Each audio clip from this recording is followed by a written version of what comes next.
what's going on, everybody? Welcome to the Purple People Podcast. It is Tuesday, November 11th. How are you doing, sir? It's me and Adam tonight, and we're going to talk about this Ravens game. Not too bad today. Got some stuff done around the house, and now it's time to just relax. First of all, happy Veterans Day. It is Veterans Day 2025. I appreciate each and every one of you guys that served in the military. I did myself, and I had a lot of reflecting today, and it was a lot of fun. And for some reason, this country really likes to give away free appetizers today for us, so that's cool. Did you go get your free boneless wings from B-Dubs? Well, I wanted to. I like Chick-fil-A as well for a free sandwich, but I went to Applebee's today because I haven't been there in God knows how long. So Microwave food is pretty good. it's not bad when it's free.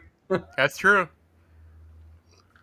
So I apologize in advance if we cut it short or we go a little fast today, or if there's a pause in action. My dog is outside in a mobile groomer because I am lazy. And my cat is headbutting me constantly. And the tail just comes in and out. It keeps trying to lay on my keyboard. Stop it. All right. Not want to watch the game again. Therefore, he may not watch the podcast. That's hilarious. Therapy time. Yeah, we're going to get through it. If I had one phrase to sum up this team this year, they are consistently inconsistent. I told the guys in the chat, how in the world do you go into Detroit and beat a superior team and then come out this week and look just so flat and unorganized? This is a frustrating team. This year is, I hate to say that I thought I was going to be right, but they're about a 500 team. I think we're getting into. And that was such a self-inflicted loss that I don't understand what went wrong. Yeah, it was bad. There's 8 false start penalties. I think there were over at home. Yeah, at home. Like I said, crazy. They go into Detroit and I know that game was close on the scoreboard. They manhandled the Lions. And yeah, I don't understand I don't understand any of that. But cool. Hey man, the season's flying by. Fire Breather's back, and now U.S. Sailor. Well, congrats, brother. I hope the Navy's treating you well. Glad for you tuning in. Sorry that the team isn't living up to expectations, but I'm going to start the show off with a positive. They're 2-0 in the division, and the Packers looked very beatable last night. Now, I understand the Eagles now are the 1 seed in the NFC. You still have to play Detroit again, but they just got to win. The Packers defense looked legit, though. Oh, yeah. The defense is a problem. The offense was very questionable at times. I realized they're without Tucker Kraft. They were without Watson last night. But they looked very beatable. To only score 7 at home, I mean, that's about as bad as the Vikings yesterday, but or Sunday, rather. I keep thinking today is Monday. But they've just got to win 4 more games this season, and it starts Sunday. They've already won in Chicago. They're going to play Chicago in Minnesota. That's the easiest of the next 3. They got to clean stuff up. They got to clean it up. They got to be better. And I don't know. I don't know. I'll let you start, Adam. What do you think right now the biggest worrisome, like the number one concern on the team is? Because I don't really know where else to look besides offensive woes. I feel like the defense is playing pretty good. The defense were the only reasons that Minnesota was in that game. Right. But it's all about discipline. I mean, Kevin O'Connell might be very good at working with young quarterbacks, but right now there's a lot of questions about his play calling, him keeping the team motivated to, play with mistake-free football. And that's where I'm at right now is I'm looking straight at Kevin O'Connell and wondering, can you right this ship?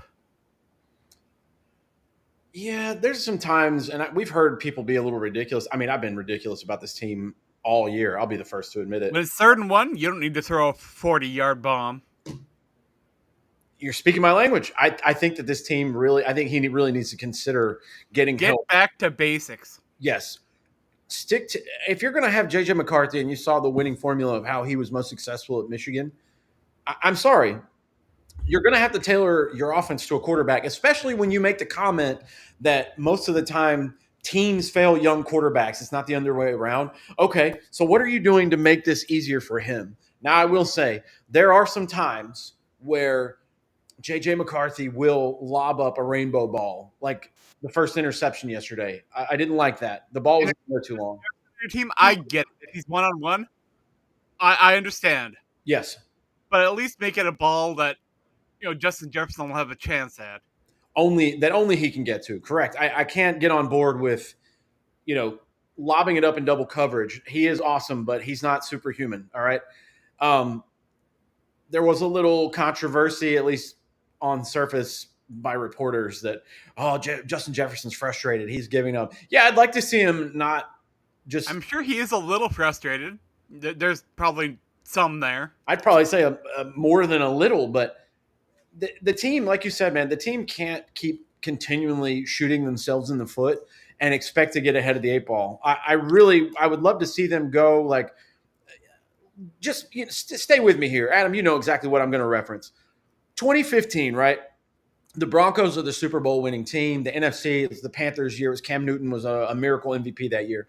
They go into Denver and they go toe to toe with the Denver Broncos. And I remember DeMarcus Ware coming around, getting a sack on Teddy Bridgewater at the end of the game, and that pretty much sealed the demise. But they were in it until the fourth quarter. If you want to lose games like that, where you're in it until the very end, I think they had the same kind of game against the Cardinals that year, because the Cardinals ended up going to the NFC Championship game. So they lost to the Super Bowl winner and the NFC Championship loser in very much the same similar fashion. Right down to the end of the game, they had it, but a play was made, and it wasn't by the Vikings, unfortunately. If they want to be in games like that, I'm totally okay with the quarterback having basically a rookie hiccup.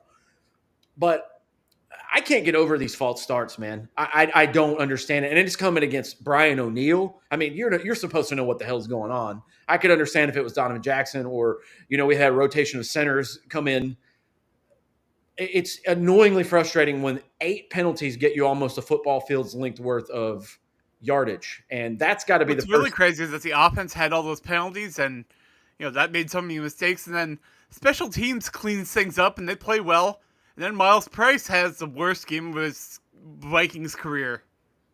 It's funny you mentioned Miles Price, because if you watched the Jets game yesterday, Kene Wangwu had a phenomenal day on special. He did.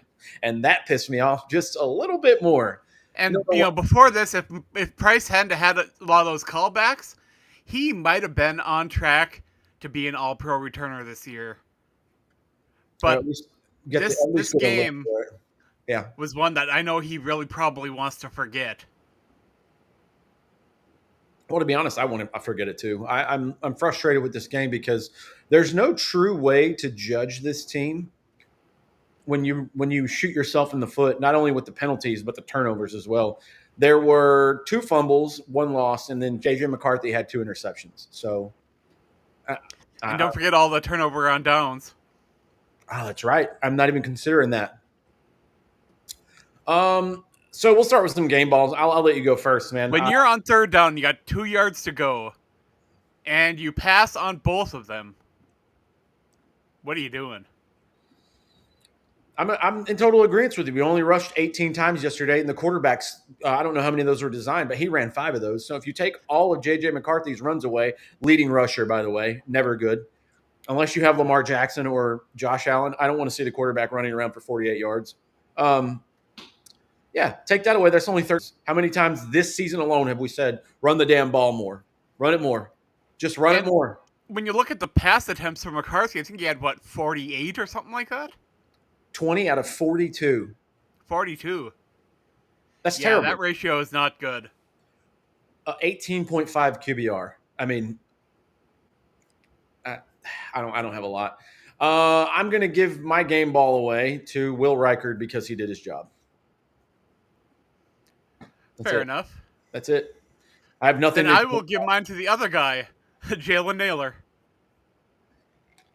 It seems like him and McCarthy seem to have something good going on, and I like to watch that develop. 5 receptions on 6 targets, 1 touchdown, 124 yards. Yeah, that one pass to the outside the numbers to the left side of the field was absolute beauty. Absolutely loved it. And I believe that was on. Yeah, it's a 62-yard play. That was amazing. Great choice. Yeah, I think those are the only 2 guys that, in my article over on the Viking Age, that I called out as being winners. I felt bad about that one. Because nobody wants to call Justin Jefferson a loser. Yeah, I see comments. I said it to one guy, and I've been so snarky on the internet for a decade now. I try to tone it down a lot because I know how stupid and douchey that is. But somebody said, if Justin Jefferson wants to be top five in the league, and I said, wants to be? I said, brother, he's on trajectory right now. Even after that game, he's on his way to the Hall of Fame. Please go touch grass respectfully. Like, don't do that. Don't do it. Just because Adrian Peterson didn't lead the league in rushing every single year, that doesn't not make him a top five running. Like, these people are crazy. It's such a what have you done for me right this moment world that we live in. It's insane. Speaking about how wild that game was, it was really strange to see Adam Thielen losing his cool. Oh yeah, especially when he was in the wrong. Like, why are you upset at the refs doing their job? Adam, I've met you twice in real life. You're an amazing person, and you're one of my favorite Vikings of all time, brother. What? Nobody on this show has vehemently disagreed with and hated the refs more than me. You were wrong there, dude. Like, there's no way around it. I mean, Kevin O'Connell's pulling him off of the field, and I'm like, listen, if this is the year where you're going for that streak of 100-yard games or whatever, cool. You've been a ghost this year, my guy. I don't know what you're getting so upset about. Enjoy the paycheck and enjoy being home. Like, I don't understand. That one baffled me a little bit. I don't know. Yeah, but when you're not winning games, that kind of frustration and anger is definitely going to flow through. Yeah, and I think because of all the penalties and just the choppiness of the game not in their favor probably didn't help with that happening. But you got to execute better. I think you'll see a completely different team on Sunday. Unfortunately, I wish this team would win two in a row. This year, this is how the season has went for the Vikings. Let me read it to you. Win, loss, win, loss, win, loss, loss, win, loss. So not even be able to have back-to-back winning weeks. It's odd, but I'll say it again, and I'll preach this. Now you have to start doing a little damage control because right now I don't know where they're at. I'll look it up. Well, it's a bad time for that because I think the Bears lead the NFL in takeaways, and the Vikings have been giving the ball away a little too much, so this is a bad recipe here. Right. Right now the Bears are the 6th seed. The Packers are the 7th. Obviously the Lions are winning. Right now they're the first in the North. The Vikings are 3 below. The Lions and Bears are tied right now, right? But the Lions have the division win over the Bears, right? Right now, the Lions are the 3 seed. They are first in the NFC North. And yeah. But that's only because of a tiebreaker, I think. Yeah, I'm just looking at the playoff picture. It says Lions first, Bears second, Packers third. If I remember correctly, the Lions put a 50 burger on the Bears earlier in the year, but I don't know if they played twice yet. No, not yet. Yeah, because that was the Ben Johnson game, and they they made sure to make a statement there. That's crazy. Yeah, so right now the Packers are the 7th seed, 49ers at 8, Panthers at 9, Vikings at 10. And they are 1 game behind the Panthers, 2 behind the 49ers. So they realistically they can still get into the playoffs as a 7 seed, I would probably say, but they're going to need a little bit of help. Packers and Bears are probably going to have to lose a little bit. I don't see the Buccaneers not winning the South. The Rams are still very good. Well, it ain't going to be the Saints. Yeah, not going to be them. They're going to be fighting with the Titans for a number 1 overall pick. Jets will be in there somehow as well. But right now, the Eagles are first, Seahawks are second. Then it's Lions, Bucks, Rams, Bears, Packers finish it out for the NFC. Vikings at 10 at 4 and 5. So they have a current 18% chance to make the playoffs, which is more than the Panthers in front of them at 5 and 5. And like you said, the Vikings did a good job containing the Ravens' run attack, and I thought that was going to be the biggest problem in this game. It was their scrambles, I said it on the show last week. You got to keep him in the pocket, and they didn't do as good of a job with that. So, I mean, it's easier said than done. It's Lamar Jackson. I give him all of his flowers. Every team in the league should be pissed they passed on him. But, Derrick Henry looked human. He was okay at times. Let's look at his stats for the game because I don't have them directly in front of me. Yeah, 20 for 75. I mean, for Derrick Henry, that's a good day containing. The problem is The rest of the Right. team had another 77 yards. They had 152 rushing yards, and yeah,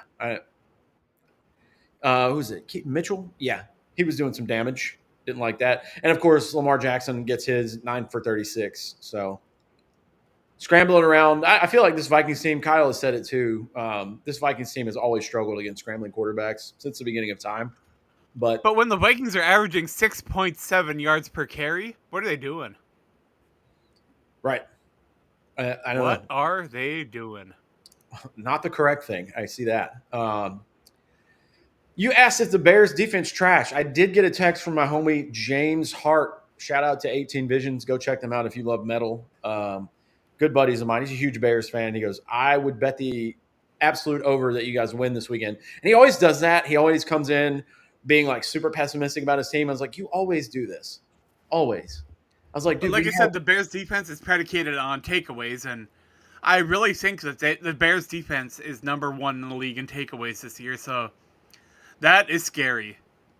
I'll read it to you from Sunday. Where is it at in my thing? Vikings 2.5. I think you win by 9 or more. I said, you always do this. We had 8 false starts yesterday. He said, dude, we can't stop a high school quarterback. No pass rush, and the secondary is shot. I think you rule our secondary.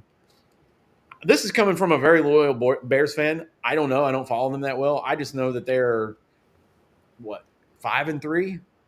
5, 6-3, whatever it is. They're In the doing last couple of weeks, the Bears have had that comeback magic too. mm-hmm.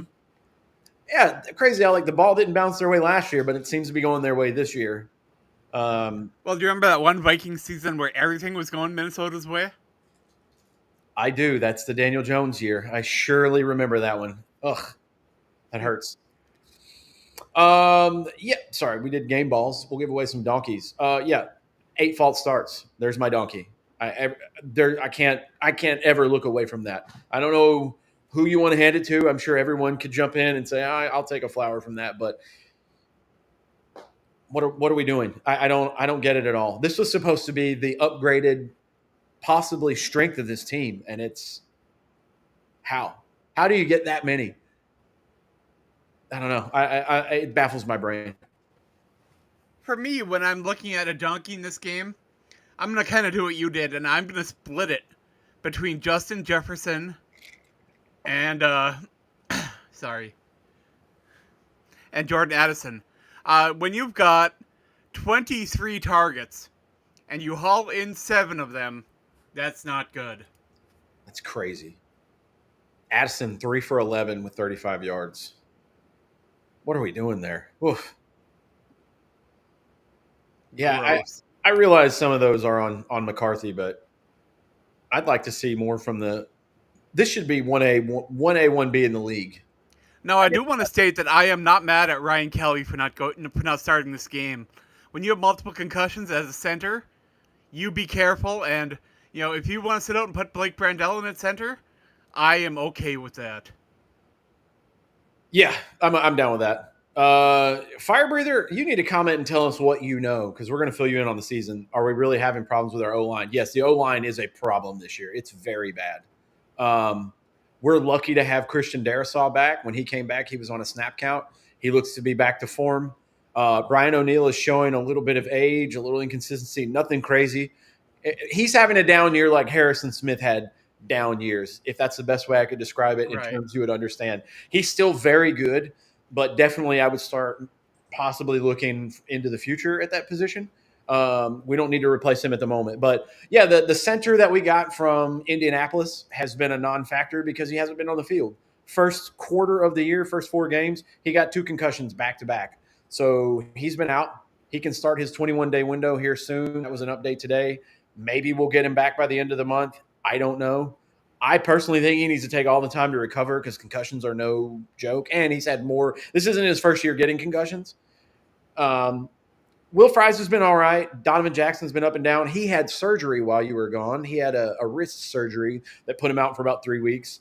But for a rookie, he's holding his own. He's not necessarily the problem. The problem is at center, left guard, left tackle, and partly right guard. We've had just a Rubik's cube of switching guys. We haven't had that star-studded lineup of Darisaw and Jackson, Kelly, Fries, and O'Neal. We haven't had that starting combination yet. So we're waiting. When the defense and the offense are all healthy, the team looks awesome. But the problem is the injury bug has already struck. Van Ginkel was out a lot while you were in basic training. That didn't help. That sucked. Have you seen anything on Grenard? Because he left that game. I don't believe he returned. I have not. I did not know he didn't return. I thought that he returned. And we also had Jeff Okuda placed on IR. I know that's not a huge loss. He was kind of struggling this season, but it is a little bit of a punch into the cornerback depth. And then we got the news today that Asante Samuel Jr. is signing with the Steelers to go to their practice squad. That's a choice. It is. Yeah, I was hoping. I don't understand it, but okay. Jonathan Grenard's shoulder could be available for Week 11 on the Star Tribune. Just by the link and not clicking on the ad, Vikings Jonathan Grenard avoids long-term injury, so that's good. That sounds good. Vikings territory. I'm going to steal whatever you wrote. Oh, Dusty Baker. He's cool. I like his stuff. He says, while tackling here, not so fast. And what we're talking about, that defensive end depth, Dallas Turner got a little bit of time, and he got flagged with a penalty that a lot of Vikings fans probably hate, that landing on the quarterback during a sack. When Michael Strahan goes on the break during halftime and says it's bullshit, it's the right call. It's a bad rule, but it's the right call. You know what, Adam? That's so well said. If that's what the definition is, then by law, that is what they should throw a flag for. I don't believe there should be such law in place because now you want these guys to play flag football and defy physics and gravity. So they're like, if Dallas Turner turns his body and lands off to the side, it's like, how do you do that in midair? You don't. That's just it. You don't do it. It's crazy. Yeah, that's trash. Yeah, this guy isn't falling. You missed this too if you haven't been updated. JJ McCarthy start. Let's give Fire Breather an update. Week 1 with the Bears, 3/4 of that game was pure and total dog shit. It was awful. JJ McCarthy comes out in the 4th quarter and looks like Joe Montana. 2 passing touchdowns, a rushing touchdown. He wins Offensive Player of the Week. Week 2, they lose their home opener in the throwback unis against the Falcons, and they look terrible. JJ McCarthy looks lost. He looks like a college quarterback playing NFL quarterback. Hurts his ankle, gets a high ankle sprain. They signed Carson Wentz before the season started. Carson Wentz comes in, goes about 500. I'm looking at the Vikings schedule here. I got to watch him beat the Bengals, so that was pretty nice. That Bengals game, you're going to want to go on YouTube and watch that. That shit was pretty awesome. The defense balled out. Isaiah Rodgers, the guy we got from Philadelphia, had one of the best defensive performances individually in NFL history. Like never happened before. 48-10 was that game. They go to Dublin. They lost to the Steelers 24-21. That was a rough game. They beat the Browns in London yet again, 21-17. Still undefeated in England, I believe. Yes, still undefeated in England, which is great. They lost at home to the Eagles. Very winnable game, just turnovers, Carson Wentz. And then at the Chargers a few weeks ago, 37-10 loss. Carson Wentz got his ass kicked so bad in that game. His shoulder ruined his season. He's out for the year, and they had to bring J.J. McCarthy back. There was a little speculation, I'm one of those guys, I'll admit it, that J.J. McCarthy looked really bad where they had to prematurely Bryce Young him. We'll never know. There were rumblings too, like he needs to work on his mechanics and all this kind of stuff. And if that's the issue, why wasn't that worked on a lot sooner? That's where Adam and I was glad to hear Adam agreed with that. I was like, hey, I'm not saying there's a conspiracy or not. That's just what people are saying. And I don't know if these people have merit to say this or not, but I will say I don't like that it's been floated out there. And I didn't like that Kevin O'Connell said in a post-game press conference that he needs to work on his feet. And like, what have you been doing for a year? Like I was having a panic attack. Yeah, they came back last week in Detroit, and I know the score looks like really close. Was it 27-24? Adam will tell you. They beat the shit out of the Lions last week. Rough handled them. It was crazy. And it was one in the trenches, which was the crazy part. He's picking up the pieces here. Yeah, Joe Burrow's yet again hurt for the year. He may be back in the beginning of December. It's crazy. That dude, he needs to go somewhere. He needs to change the scenery very badly. Yeah, everybody played for the Lions last week. I know they have one or two injuries, but Aiden Hutchinson was there. They just stopped Jahmyr Gibbs. Turns out if you hold Jahmyr Gibbs to 25 yards, you could probably win the game. And they did a lot of rushing up the middle in the A gap and stuff. It was really great throwing Goff off balance. But they shot themselves in the foot this weekend. They had over 10 penalties. JJ McCarthy turned the ball over. JJ McCarthy's only starting that was his fourth game of the year. And I know I say this every week, but I want to give another shout out to Eric Wilson because that signing has been really good. Eric Wilson's back with the team, fire breather, and he looks like an all-pro, or at least a Pro Bowler in my opinion. He looks really good. I'm not sure what's going on with Ivan Pace right now. That's very true. He might be nursing an injury and powering through it. That's what those defensive guys do a lot. That's what I would guess. He didn't just forget how to play football. Because it's been a lot of Cashman and Wilson lately. Yep. Yeah, that's where it's a good point. That's pretty much it, man. The offensive line has been very shaky because there hasn't been consistently the same rotation. JJ McCarthy got hurt. He came back. He's had two okay games and then two bad games. And I was one of the people that said we should Trey Lance him after two games because I'm an asshole. I told Adam yesterday, I said, I'm gonna stop saying things about McCarthy and just watch the rest of the year. So let's just see what he's coming got. into the season, I think all of us in the podcast said this is like an 8 or 9 win season. And that's pretty much what we're on track for. I mean, they're halfway there. So, yes, that Eric Wilson that played for, I think, the Jets at one point, definitely the Packers. He's back on the team, and he is playing stupid good football. I think he was my game ball last week. He was amazing. Yeah, he's playing extremely well. It's wild. He is thriving in this system. So, yeah. Isaiah Rodgers is a great signing. He's been pretty good all year. He's had one bad game. He's been pretty awesome. It's good to have Aaron Jones back. Jordan Mason looks pretty good at times. Mason is better in that supplementary role, complementary football with Aaron Jones. I don't know that Adam agrees, but Kyle West and I think that TJ Hawkinson is washed, and he would have been a great trade candidate, but don't think anybody would take him. Adam Thielen's back on the team. If you didn't know, they traded for him right before the season, and he has done absolutely nothing. Sometimes during the game, he's not even on the field, which is wild to me because in the last two seasons in Carolina, he's been their leading receiver. Like, he sucks, man. I don't know what it is about this year. He's just not fitting in. And that comment right there is exactly what we said at the opening of the show. It's about a commitment to run the football, especially when you have the lead. I would agree. I would totally agree. If you just joined us, Delton, I said it earlier. If you look at the score of the game and you look at the stats, let me pull them up again because I keep jumping through screens. There were 18 total carries in the game. 5 of them were with McCarthy, who just happened to be the leading rusher by a yard over Aaron Jones. Take away JJ McCarthy. I don't want my quarterback being the leading rusher. That's only 13 runs during the game. I have bitched about this. The third game this season, I've said, what are you doing? You need to run the ball at least this many times. And I'm not talking about your quarterback scrambling. Because J.J. McCarthy, I think maybe once a game he has a designed run. Most of the time it's when he's fighting for his life and climbing the pocket or flushed out. And can we talk about that trick play where they threw it to Jefferson and then had Jefferson throw it across the field to McCarthy? So I'm at my brother's this weekend. Shout out to my lovely little nephew. He is such a sweet little angel. He's turning 2 this month. So I went to see my nephew.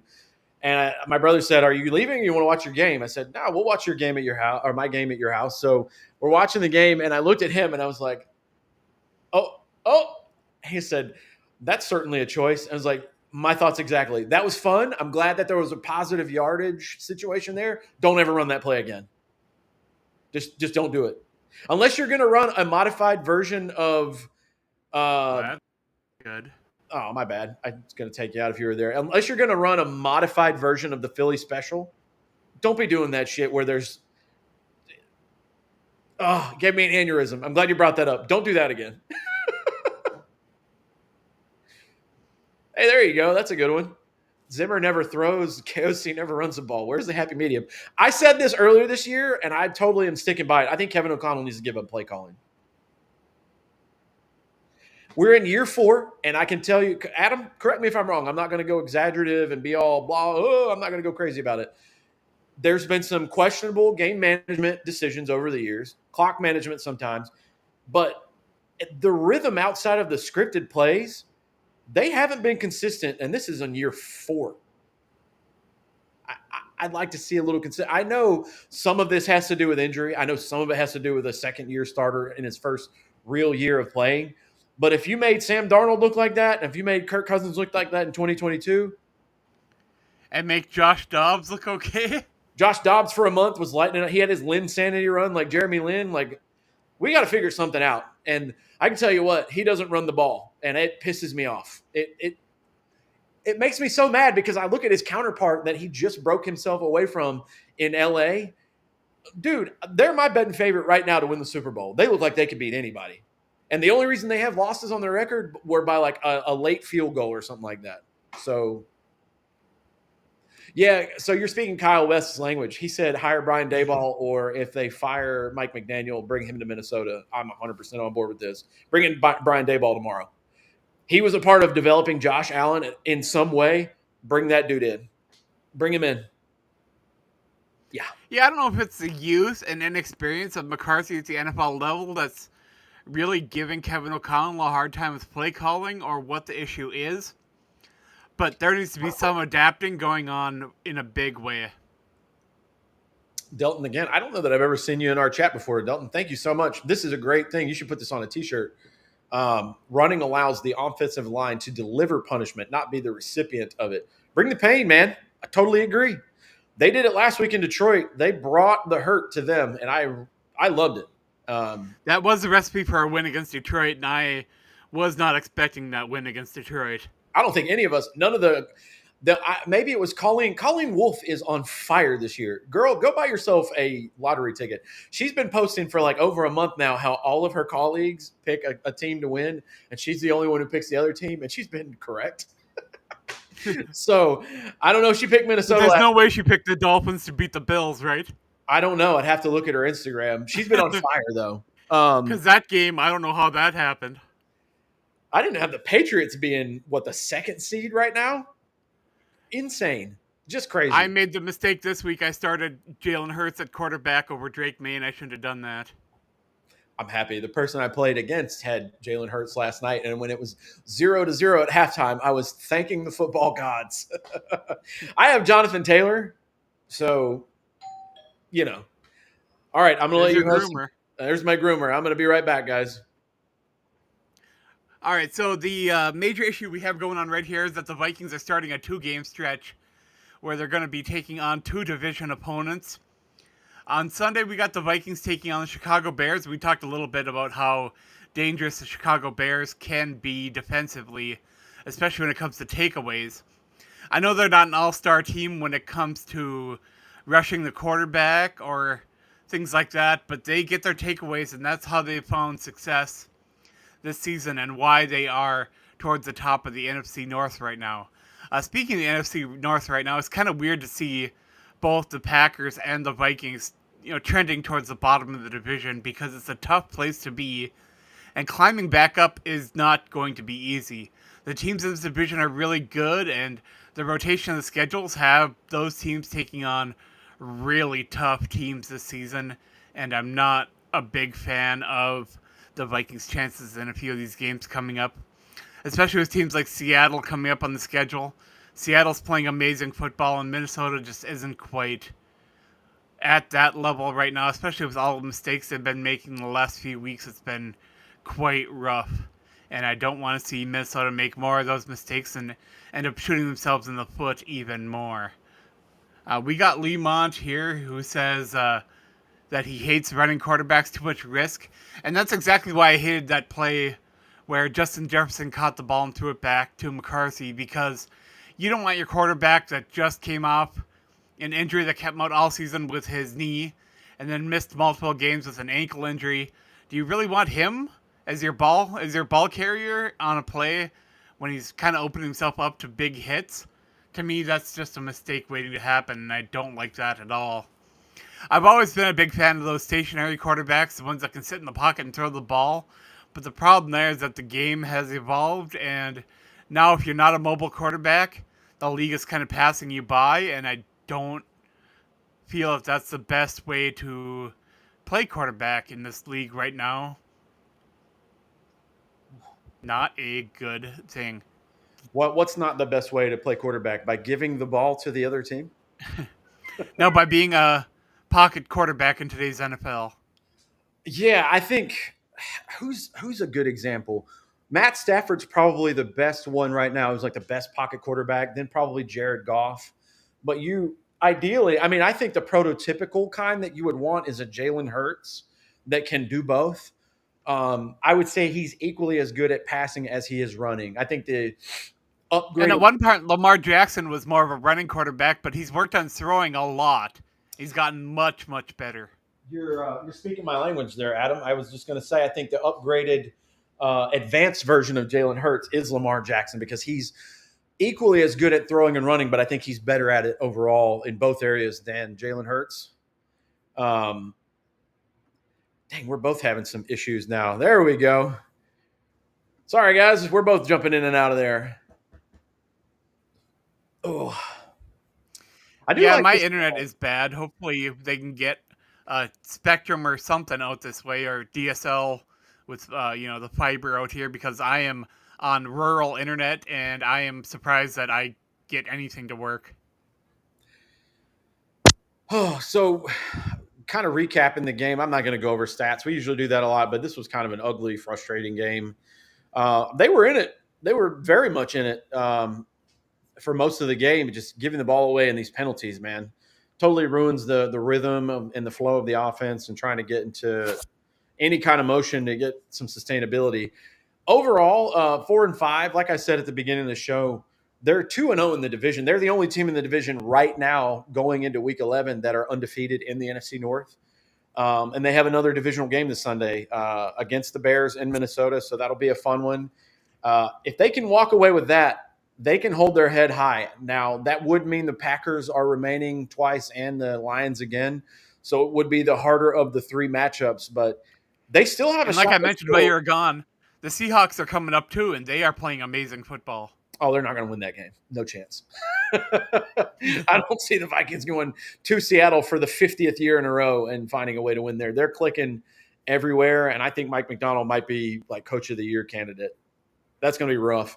Jackson Smith and Jigba is what leading the league in receiving yards. Oh yeah. Sam Darnold looks like last year, maybe even better. So good luck, I guess. If not for Jonathan Taylor, JSN might be a contender for Offensive Player of the Year. Dude, that's a good point. I was thinking about that today. I was watching Rich Eisen, and they were talking about MVP candidates, and no, it was a TikTok talking about how like no running back's ever going to be considered. And it's like I think you should have 6 candidates. They should choose 6 players every year, and I think you should limit each position to 2. So if you're going to put quarterbacks in there, out of the 6, you can only pick 2. If you're going to put offense, not quarterback but offense, you can pick 2. Pick a receiver, pick a running back, and then you can have the other 2 spots could be any defensive players that you think maybe could be it. That should totally be. That's a good point. We need to give these guys their flowers because number one, what Jonathan Taylor is doing is remarkable. He's got 17 total touchdowns, and the year is just half over. Like he's having a LaDainian Tomlinson year, and we're not talking about it nearly enough. And who saw Jackson Smith and Jigba coming out and being this good? I didn't have that on my bingo card. I knew he was a good player. I thought you'd But have to pick up a lot of slack once they, traded away their number 1 receiver. same. But I didn't realize he'd do that well. I guess when you play 1st and 15 because you can't have a series, you have to ban the run. That's hilarious. Oh, here we go. What up, dude? Why is my camera red? Does it look red to you guys? No, it looks No. like you're wearing Chicago Bulls shirt. I am wearing a Chicago Bulls t-shirt. No. Yeah, we were going over how inconsistent the offensive line was.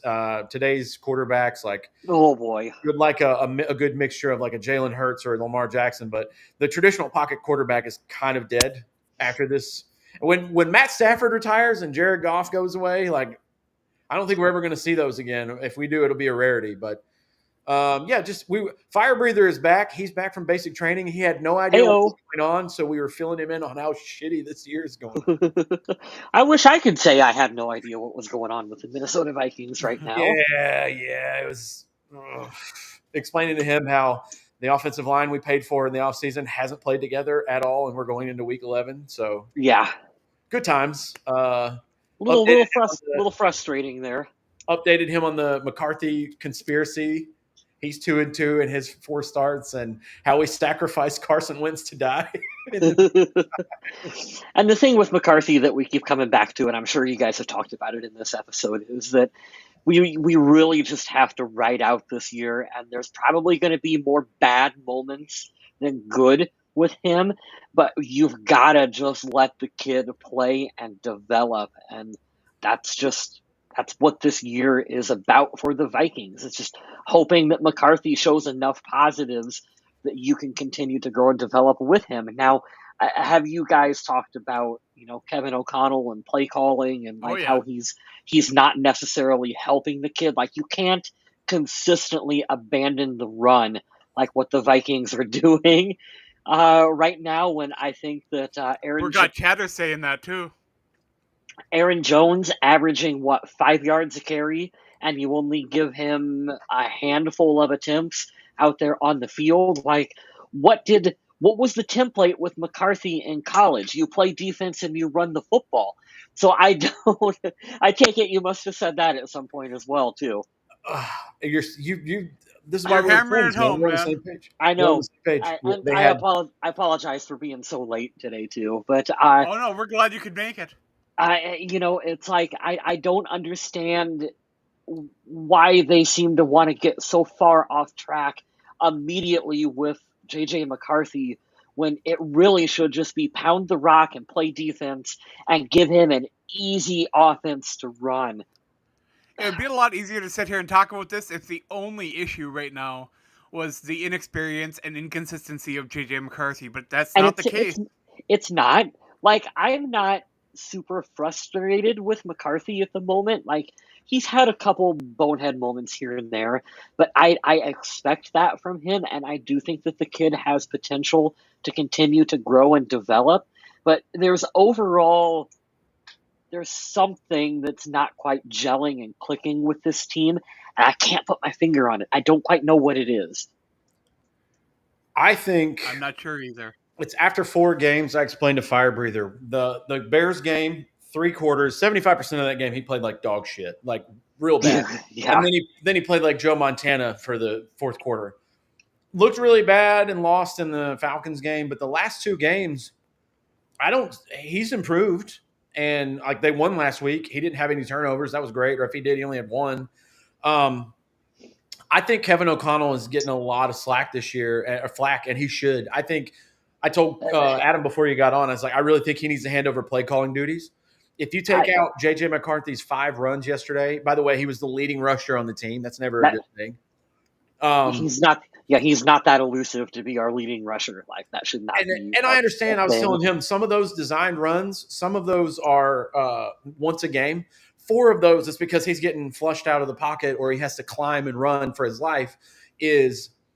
He shouldn't be leading the team in yards. And if you take away his 5 carries, they still only rushed the ball 13 times between Aaron Jones and Jordan Mason. Jordan Mason got 4 attempts. Unacceptable. What are we doing? Yeah. We've said this for like 5 weeks in a row now, and somebody there needs to tell him, Brian Flores, you are the most senior person in the room with experience at that level. You'd be like, hey, bro, man to man, I know you're my boss here.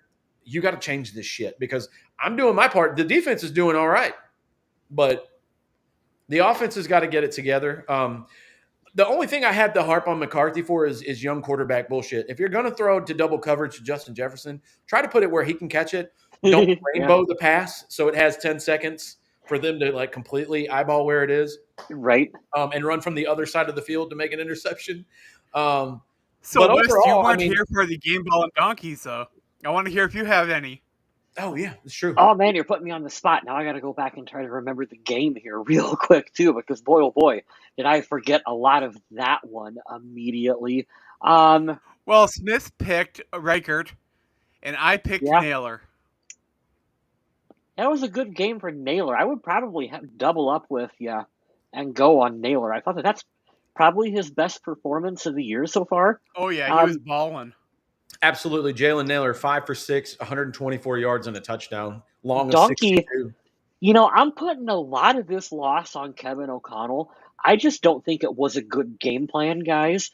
Like, and there are Smith was talking about flushing things out of the pocket. Well, speaking of things that need to be flushed down the drain, like, can we get some of these trick plays out of the playbook? Oh yeah, we Um, talked about that. yeah, I don't. That was Okay, weird. I Jefferson has a pretty good arm. Like the occasional trick play where Jefferson throws a pass and he bombs it down the field. I'm okay with that. What I don't like is Jefferson throwing the ball to your just got off IR, and he's really not that elusive in the first place quarterback. What are we doing, guys? We Like, said it again. I This is told my brother exactly this what we weekend. went on, and I love hearing it again because it kind of reinforces it. Well, it's because we all know each other so well. Like we all think right? alike here on the show. It's hilarious. I told Adam I was at my brother's, and I looked at him. I was like, "Oh, I'm glad he caught it. I'm glad he got positive yardage. Never do that again, ever, ever, ever." And before the groomer came back and gave me my dog, before you get this has been a crazy episode. My dog was outside getting groomed in a mobile truck for the first of the show. If you want to do some kind of version of the Philly special, I'm totally down with that. Like changing it But up. but Don't can it be in the end zone? Where you Well, now you're speaking my language again, Yeah. Kyle. This is why we're on the same page. Don't do it when you're on your side of the fucking field. That is such a recipe for disaster. Don't Well, do that. there is nothing about JJ McCarthy's game where I am sitting here as a fan going, man, if we can just get him in open space in the middle of the field, positive things are going to happen. Like, what is like who thought that was a good idea? Oh, that's so funny. It's so And true, I'm going though. to ask Kyle West too about what was it like for you seeing Adam Thielen blowing up on the sideline? Oh, that was my donkey. I forgot about that, Adam. See how much I forgot about this game already? That was a good place to go for my donkey. And I understand he's frustrated, but like that he knows better than to do what he did and throw that block. Like that's going to be flagged 10 times out of 10. That's the way the league is where the league is at today. And so you get in a little tussle and then you come off the field. You should shut up about it. You're a veteran, you're a leader. To see him continue to throw that tissy fit, it's like, come on, man. Come on. It's kind of wild that Adam Thielen trade doesn't seem to have worked out for either team. Yeah. We were all so stoked that he was coming back. I'm so pumped. I love him too. He's Minnesota royalty in my book, but what a forgettable year he's having. Kyle, this has been probably the third time I'll say this show, but we do have a kind of a segue to talk about the next game, and there is still light at the end of the tunnel. The Vikings are only 4-5. There are 7 teams that get in the playoffs every year. They are sitting at 10. They are right behind the Panthers and the 49ers. They are 1 game behind Carolina, 2 behind San Fran. And they have right now a more percentage chance to get in than the Panthers. We're flat out better than Carolina. So yeah. We should finish probably with a better record than them. 49ers are getting Purdy back. I think that will help their offense out a little bit. I don't know. The Panthers running back is having quite a season. Yeah, he is. There is a pathway. My whole reason for bringing this up, we are the only team in the NFC North that is 2-0 in the division currently, and they have a chance to make it 3-0 this weekend. Now, Chicago is on a heater. Right. They are heating up, and they are looking good. As Adam said, they're taking the ball away, but you just got to win 6 games a year, and you host a playoff game, guys. I mean, that should tell you. That means Minnesota has to play disciplined football, and that definitely isn't what they played against the Ravens. It's crazy how inconsistent they are. It's wild. And disciplined football from like leadership top down here as well too, right, Adam? Like that means coming in with a solid game plan and just not giving up on it immediately. And I still think Kevin O'Connell is a really good coach and play caller. Like I'm glad that we have him. I am nowhere near on the we need to fire Kevin O'Connell train. Right. I think that he would be better as I'm going to script the opening series and I'm going to oversee the offense a little bit as needed during the game. But man, giving over play calling duties, the nitty gritty of it, someone else to let him kind of focus on the big picture, I think would help this team out a lot right now. if nothing else, he needs to be willing to make some adjustments, and I have not seen that willingness out of him, and I want to see it. Minnesota. Go ahead, Kyle. Is he reverse Mike Zimmer? Like, you know how Mike Zimmer was like, this is my defense, and I don't actually need a defensive coordinator. Like, I'm going to call the whole thing. Is Kevin O'Connell Mike Zimmer's an asshole. Kevin O'Connell's nice. Well, players coach. But Kevin O'Connell is like, this is my offense, and I just want Wes Phillips to be my yes man. Like, you're not really a coordinator. Does he need someone to come in this offseason who's going to be an actual coordinator? Yes. You know where I'm going? Kevin O'Connell, the Ted Lasso of the NFL. I've never seen the show, so I don't know the reference. What the heck? Here we go. I was just going to say, would they be so bold as to go after a Brian Daboll or someone like that for their OC? I love this so much because he helped develop Josh Allen, and if you can unlock anything near that with McCarthy, I don't think McCarthy has that talent in him, but I think you could upgrade and level him up to something better. Why not? And if you remember, people were thinking like Josh Allen was a bust after his first year. People were saying it. Oh, yeah. Here's the other thing, too. We don't talk about this enough with Brian Daboll. He was the head coach when he walked into Minnesota and won a playoff game with Daniel Jones. Correct.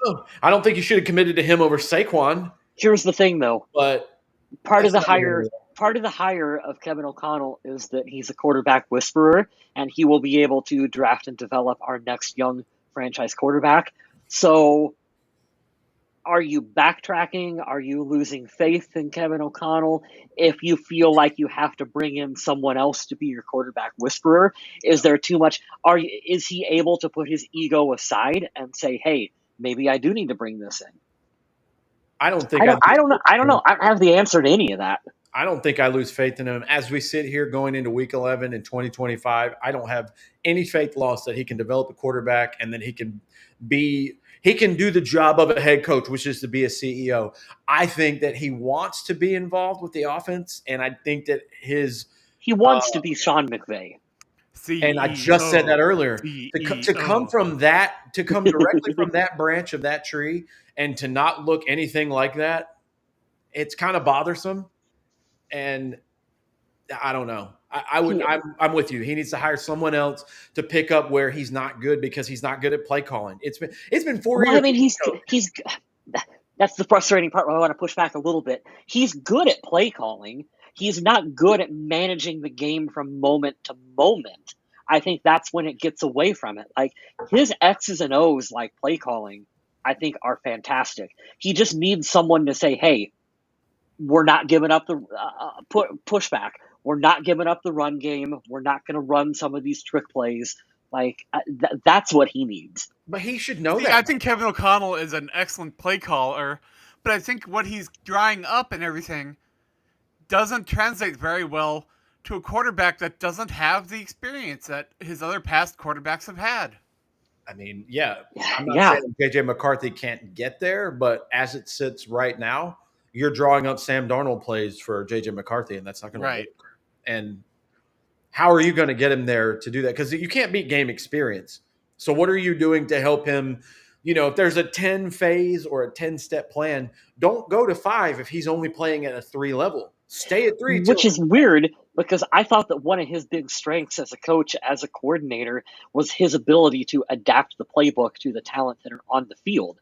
Haven't we seen him do that before? So how come all of a sudden, you won Coach of the Year, and now you're like, this is my scheme. You're going to run my scheme.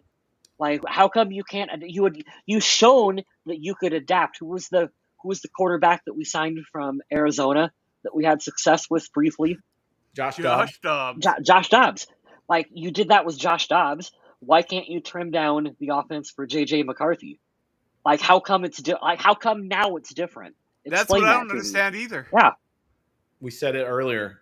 I said this. We said all of this. Hey, He's the one who was on record for saying, I think that organizations fail young quarterbacks, not the other way around most of the time.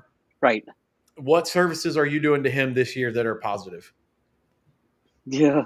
And this is why I say I think he's a good, not great coach, is Okay, you can do the first 15 plays scripted and they're awesome.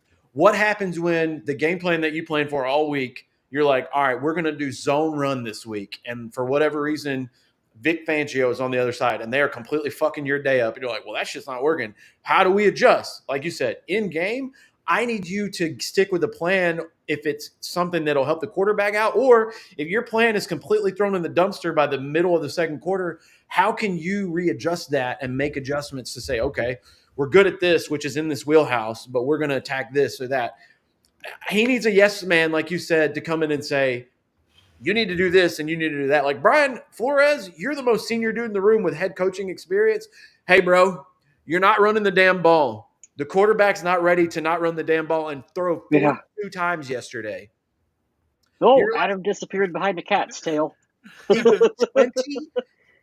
JJ McCarthy was 20 of 42 yesterday. He's 48% passing. Why is he throwing 42 passes? He shouldn't throw 22 passes in a game. I mean, you're not wrong. You know something interesting, though, is while we're talking about who we're blaming, you know who I don't blame one bit at all for any of this is Kwesi Adofo-Mensah.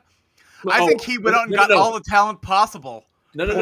You're not blaming him. Me and Kyle are shitting on him in the private chat together every week. So I know I see both sides of this one. I do think that on paper, look, the Vikings did probably as much as they could do to address that offensive line. The issues I have is that, boy, he hasn't been consistent enough in drafting to where there is not enough depth on this team right now, so that when we're getting injuries, it's like, well, now what? Now what's the plan? The only thing I really don't like that he did was ship out a lot of the guys that he was replacing. I know it would have been nice to have them as backups, but it's not really realistic. That's the bad part.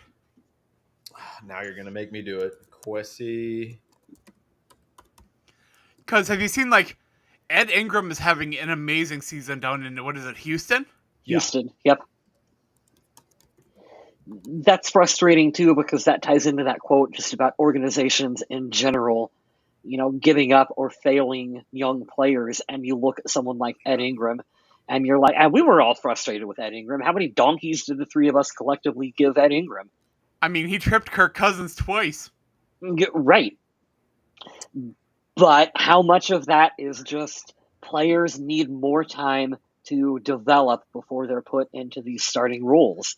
But I feel like he's done a great job in free agency of going out and getting the guys that he thought could help this team. He even went out and got Adam Thielen, even though that's been an absolute bust of a trade. Yeah. Let's end the show on it. Got as many weapons as possible. Let's end the show on it. Let's talk about it. I'm going to put it on the screen just because it's a great visual to have. So it's your penis. Here it goes. Don't do it. I don't know what you said, but everyone's laughing, and it's got to be good. All right, shout out to Purple PTSD. I'm going to steal your stuff. Every one of Kwesi Adofo-Mensah's draft picks here. Lewis Seen. Super Bowl winner. What a fucking awful choice. What an awful choice that was. You could have had Kyle Hamilton, you moron. Andrew Booth Jr., horrible choice. Ed Ingram, not on the team, playing well ever since he left the team. Horrible choice. Brian Asamoah, good special teamer, never played on any significant snaps. Horrible choice. A. Caleb Evans, really wish that he would have panned out. He had a couple of flash plays, a handful, but I don't remember this person at all. Ty Chandler, wanted him to be something, didn't turn out. Verdian Lowe, I remember him for a short period, didn't do anything. Jalen Naylor, the gem of that draft, came in the 6th round. That's crazy. Yeah, hit pretty good on that one. Yeah, that 2022 draft class is not good. And then the other Super Bowl champion, Nick Muse. One of those draft picks has panned out. All right. First year, tough. Jordan Addison, home run winner, great pick. Mekhi Blackman, not on the team. He was drafted 2 years ago. He's not even on the team. I would love to know how that makes sense. Jay Ward still on the team. Contributor, ? Okay, not bad. Jacqueline Roy, I don't know. Is he still on the team? Don't think so. Believe so. Not on the team. Wow. Jaron Hall, not on the team. Dwayne McBride. Danny McBride. Danny McBride. Forgot about him. 2024 NFL draft. JJ McCarthy. I feel this draft was where things got a lot better. Or at least we have a little bit more potential. I've got some hope here in this draft class. Yep. These two are still question marks. I've seen better from Dallas Turner, but he's also been on the field for 2 years, and JJ McCarthy hasn't. So I'll give those an incomplete. The saddest one of all, rest in peace, Kyrie Jackson. I really wish we could have seen him and what he would have been. Walter Rouse, he's still on the team? Question mark. I know he got some playing time, but I don't know if he's still on the roster. Will Reichert, that's home run. Will the Thrill is an absolute home run. Home run hit on that one. Michael Juergens, hit or miss, emergency depth. That this is the steal, along with Will Reichert, a 6th and a 7th round. So yeah, great choice. So out of there, you have a question mark. I think he's going to be fine. Dallas Turner's, I'll give him a B minus. Will Reichert is an A plus. Levi, especially for the value here, A plus. Yeah, didn't Levi Drake Rodriguez win Special Teams Player of the Week like last week or the week before? He did. Good for him. And then this year, Donovan Jackson was absolutely in need. Love him. And by all accounts, I think Donovan Jackson's playing really well for the Vikings. Yeah, I'd give him another B minus. He hasn't been a problem when he's been in. And I believe Ty Felton's playing pretty good on special teams. Yeah. I was hoping to see Ty Felton crack a little more on offense. Me too. I think he'll get a chance. I think he'll get a chance next year. We'll give him time. Tyron Ingram-Dawkins, awesome. I call that a hit in the 5th. Great value here. Kobe King, haven't seen much. Had real high hopes for him because he played alongside Abdul Carter. But we'll see. Maybe he'll make the roster again, and haven't heard anything from Gavin Bartholomew. So overall, I feel like the drafts have gotten progressively better as they went on. And that has to do with Adolfo Mensa being a first-time GM as well. This is the one right here. I can't believe Laquan Treadwell is on someone's current roster. Making plays. That's hilarious. Yeah, and Fire Breather said, did you say Ed Ingerman good? Yeah, he's playing lights out in Houston. It's kind of crazy.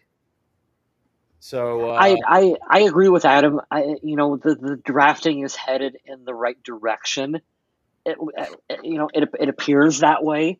I'll definitely give him that. So it's the Vikings missing out on Asante Samuel Jr.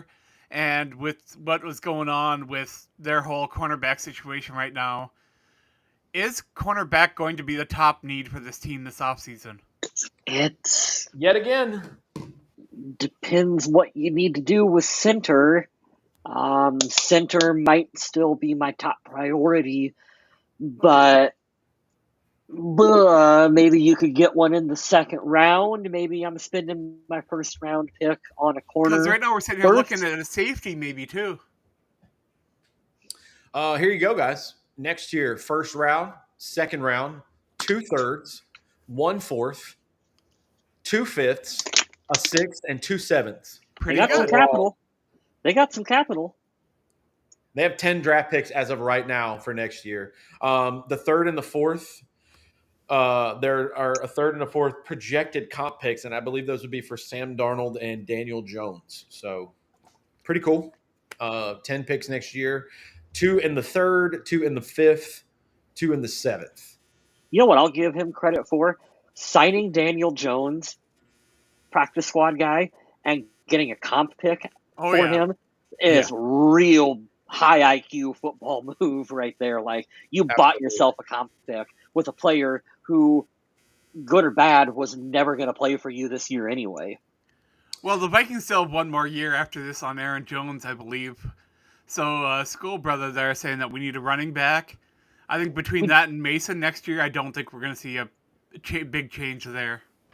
This is crazy. You guys have all great comments. We need a running back. I'd say safety. Andrew says got to take a hard look at the O-line. There's and the coaching as well.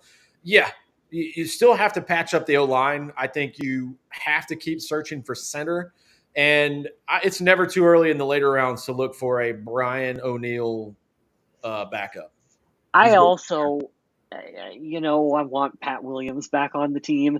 So if we can ever just get us another big boy in the middle to plug up and stop that run. I know we've spent some money in free agency, but that's a position that I'm putting a little bit of an extra priority on, even if they don't start right away. Have some guys that you're developing for down the line that can come in and play for us. Right now, the depth on the defensive line, especially the defensive tackles, I'm not too worried about. With No, Rodriguez and Ingram Dawkins, I like both those guys. yeah, I sure do too. I'll answer your question here. This is just my opinion, Dalton. Yes, we need a running back. Jordan Mason can stay. Maybe Aaron Jones is back for one more year. They're one injury away from having Jordan Mason be your bell cow. I'm not certain that that's who I want being my running back number one. I Do don't you know. remember if That's Aaron just Jones me. signed a 2 or 3 year extension I'm last going to look at this offseason? right I now. thought it was a 2-year. Because if so, Minnesota has him through 2027, which would be kind of wild. He is out next year. So you can cut him this year, which is halfway over. He's not doing that. You can cut him next year for a dead cap hit of $6.8 million. His base salary next year is $9 million. His cap hit is 14 total, which I don't think I don't see that they would keep him on for $14 million at 32 years old. They would probably do some readjusting there, but yeah, he's due for one more year with Minnesota, and he is an undrafted free agent in 2027. I'm fine with one more year in Minnesota. I think I'm that not saying that you have to go get one in round one, but you need to look at a running back in free agency or somewhere else because, like I right said, on. Yeah. you're one injury away from my depth is absolute trash, or if he goes down because he is a little injury prone, to I don't want to do the whole season. If I'm going to base my scheme around running the ball a lot, I need to have somebody else. So you can always upgrade at depth, but it's something in the future. I think we hit it all pretty well. Maybe D line if these guys don't stay or they are a little longer in the tooth. Definitely corner, definitely safety because Harrison Smith is absolutely going to retire. Like there's no way he comes back again. there's no chance. And then you're looking at only Josh Metellus is the only safety I trust. These corners, unless Isaiah Rodgers and I forgot his name, number 7. Murphy. Unless Murphy and Rodgers stay, I don't feel confident. But even there, Well, they're one injury away from who the hell's going to start this week. and you got to look at this too. We don't know what we're doing with Jordan Addison, so you could potentially need to spend a mid-round pick on a wide receiver as well. And Adam Thielen might be hanging it up too. Yeah, This is it for Thielen. Like you're not bringing Thielen back. So that's a position that you probably need to invest in. Like we said, we know we have Ty Felton out there right now. He's a fella that a lot of us believe. I just turned into Norm Macdonald for some reason. He's a fella. He's a fella that we all believe in. now here's a fella. Yeah, Here's a fella. But I do think that that's a position that you could look to address as well. But it's a little too soon for us to be talking draft talk. I know it's probably more likely that we should talk draft talk than playoff talk, but that's what we're at. Playoffs. I do not want this team. I hate to sound like this guy, but do you really want to backdoor your way into a wild card spot and then get just absolutely embarrassed on national television again? You should be used to it by now, Kyle. I mean, I'm used to it. Doesn't mean I want to do it. Yeah. This year makes me sad, man. We had such high hopes. You know why they had to go with McCarthy, but I wanted to say this earlier, but I have to bring it up now that it's kind of showing again is I just want to put it out in the universe. I'm going to state the absolute obvious. If Sam Darnold had stayed, he would not look like he did last year, this year. He would not look right now like he looks in Seattle. I want to put that out there. I don't know. I disagree with you a little bit on that one. What's super? I thought the line would have fucking killed him. What's super frustrating about this year, and it's no one's fault in particular here, but that stretch of games with Carson Wentz is such a blah nothing moment that didn't help us. It didn't answer anything. What did we learn from it? We learned that Carson Wentz sucks. We knew that before. Like, I really wish we would have had McCarthy healthy for all season long to see how he would have looked through. How many games are we into it this year? How many what? What? How many games are we so far this This year? is week 10. We're 4-5. They played 9 games.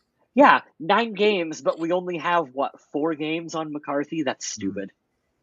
Like, I wish we had a full sample size of him so far. To be fair, Skull Brother, I believe most of these quarterbacks will fade in the playoffs. I'll tell you what Sam Darnold is, because we said this on this show recently. None of you wanted Sam Darnold back after that Rams playoff game. Me, number one at the top of the mountain. Fuck Yeah, that I guy, didn't send him either. out, Yeah. right? Now you see that the grass is not always greener. But I'll tell you what Sam Darnold is. He is a more athletic, better armed Kirk Cousins. If you give him the perfect situation, that dude looks like an MVP. Right now, he's kind of in the perfect situation up there. I don't know. If they host a playoff game, if they win the NFC West and they host, can you imagine Seattle in January? There ain't no team coming in there and winning. There's no fucking way. Yeah. Now, if he has to go on the road to Detroit or go on the road to Philly, which is probably what he'll have to do, we'll see. But yeah, I don't blame him when the team had 9 sacks in a playoff game. There was no way he was going to win that game. Yeah. I'm not going to fully put it on him, but you know what? I'm talking myself out of J.J. McCarthy again on the 10th week in a row. He certainly would look better than McCarthy's looked this year. I'll tell you that much. Daniel Jones would have looked better this year than McCarthy has so far, but I don't trust that line, because that dream team offensive line that they signed in the offseason, I don't know. He's not going to we haven't seen them yet. So there you go. Let's put him back in here. Sorry about that. My computer decided to restart itself, and I didn't know what was going on. We left potential on the board. Man, this is a good point, too. What the fuck was Nick Sirianni thinking last night going for it on 4th down with 30 seconds left? You stupid motherfucker. You're winning 10-7, and you're not just going to try Old Faithful? He was the MVP last year. What are you doing? Like, sometimes these guys have head coaching jobs, and they baffle the shit out of me. Jordan Love and Matt LaFleur look like they've never talked to each other. That was a fun game. And I was rooting for Green Bay last night. I don't want the Eagles to win ever. I want them to lose every football game for the rest of eternity. Every one of them. It's funny because a lot of people are like, a lot of Vikings fans are probably cheering for the Packers this weekend. It's like, or cheering for the Eagles. I'm like, I don't think Vikings fans are cheering for the Eagles or the Packers this week. Last night I was fully rooting for the Packers to beat the Eagles just to prove a point. They're not as good as they were last year, but they still, in that same breath, they are good enough to get to the Super Bowl. It's frustrating. It's very frustrating. I hate that city so much. I hate that GM more. He's my most hated person in the NFL. If Howie Roseman calls, you block his number. Do not give him anybody. I can't believe he got that edge rusher from Miami for like. It's like Kyle West says, why do people call to trade with him? Yeah. I felt that way for years with the Patriots and Bill Belichick. Hang up. Just hang up the phone. Why are you helping the evil dynasty, the evil empire? Don't do it. What are you doing? Don't talk about my fantasy quarterback like that. Be quiet. I picked him up about week 3 after. Oh, good Lord! I'm getting a call. Let's see. Why does it do that? Why does it come to my phone and my computer? Just leave it on one of them. How come I could hear it through the podcast? How does that work? I don't know. I don't understand technology at all. It's because Apple links everything together. Yeah. All is one. It's so funny. I started the season with Bo Nix and Trevor Lawrence as my quarterbacks, and I immediately was like, "That's no." Somebody left Matt Stafford because of the back injury, and quietly I picked up Daniel Jones, and somebody dropped Brock Bowers, even though he was only on a 4-week IR. So I've got Jonathan Taylor, McCaffrey, Brock Bowers, Matt Stafford. Like, see you in the finals, boys. Yeah, just had a boast there. When the Vikings don't win, my fantasy team does great, so I'm okay with it. I'm all right with that. I slept well after that Packers loss. That's hilarious. But that's all about I have for this week. You guys got anything else? No, I think we wrap this one up. Well, I'm glad you guys could both hop in and have this today. I always love when the three of us can get together and we have an active chat. That makes for a great show. I had a great time this week. Heck yeah. And we'll be back next week to talk about the game against the Chicago Bears. You can check out my work over on the Viking Age. I put out some articles every now and then. I just published one today about Asante Samuel Jr. choosing to go to the Steelers practice squad instead of the Minnesota Vikings. Yeah, that was a choice. That's fun. Go check out Adam's work on the Viking Age. All you got to do is click and you pay his bills.